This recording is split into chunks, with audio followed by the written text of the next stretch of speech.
What's going on, gang? Baltmatrix here, and today we are taking a look at Transformers Generations Cyber Battalion Grimlock. Now, this figure is painted a little bit differently than we're used to with Grimlock. Instead of silver, we've got the gold to go with the Transformers Age of Extinction paint job. The box itself is actually pretty nifty, even though it does feel a bit flimsy.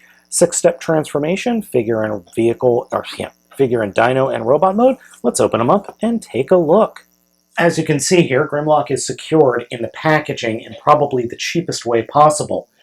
4 plastic tabs and 1, I guess this is cloth or some kind of recycled material tied around his waist. To get him out, I'm just going to use a pair of modeling snips. Out of the box, Battalion class Grimlock is freaking rad. I actually like the paint scheme on this figure quite a bit, but that wouldn't stop me from repainting it or sending it off to Cheetamus to give it a G1-esque repaint.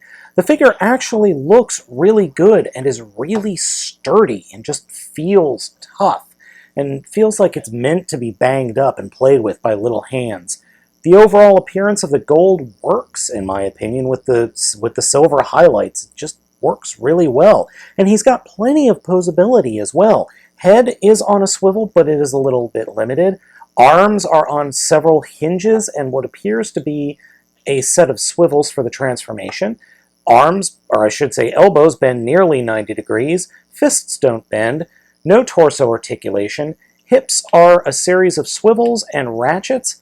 Knees bend over 90 degrees, no foot articulation, but you could still get a couple of decent poses. I would love to give this guy a nice big red sword. That would work really well for him. And as I said, the overall aesthetic of the figure works phenomenally well. And it just feels good in the hands. I know that sounds odd, and a lot of people don't like me saying, oh, the plastic quality is good, but this figure feels good. Plus, he has the little bonus of being able to deploy the dinosaur arms in this mode a little bit. I like that a lot. Grimlock's head sculpt is also really neat in this mode. I like it. I really, really like it. It's definitely an evolution of the G1 plus RID head sculpts. It just works well. For a quick size comparison, here's RID Grimlock Deluxe Class and Deluxe Class Starscream from Generations. Grimlock's transformation is unique but very similar.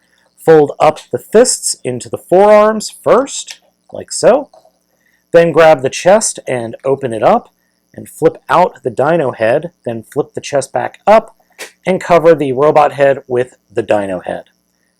Then take the legs and fold them about 90 degrees, and then you can flip out the tail from his left leg.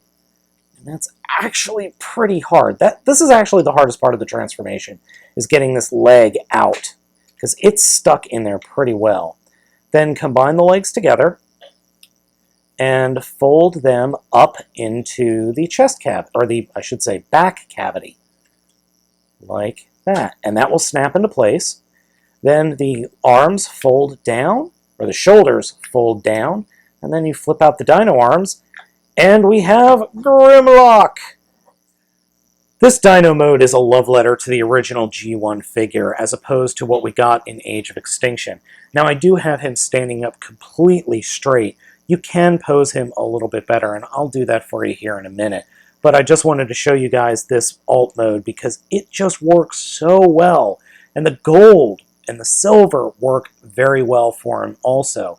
I would love to see I would actually love to see all the Dinobots get this treatment, because I think this figure is freaking rad. Grimlock also has a chomping gimmick in this mode, where this little silver or gray piece back here, if you push it forward, it opens up the mouth.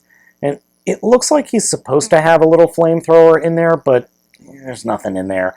One thing you do have to be worried about, or I should say, one thing you should know is, as soon as you push the head a little forward, it starts the transformation. It doesn't lock into place all that well, so just be wary of that. But I do appreciate the little chomping gimmick. I would be remiss if I didn't compare this figure to the Voyager class Age of Extinction Grimlock. The colorings are virtually identical, but the styling is definitely different. As you can see with the AoE figure, we've got the Bayformer look, and then we've got the more Generation 1 look. And I think for the movies, I think the Generation 1 look would probably be better in just about all instances. The Grimlock over here for Age of Extinction just looks super busy, while this Grimlock looks like he's got it together. And as you can see, their robot modes are virtually the same size. And again, I just like the Cyber Battalion figure better. Yeah, he's not as dynamic, quote-unquote, as the AoE figure, but I just find I'm having more fun with the simpler figure. Overall, Cyber Battalion Grimlock is fantastic, and I think you should pick it up. I got this guy over at BigBadToyStore.com, and he isn't currently in stock right now, but he should be shortly.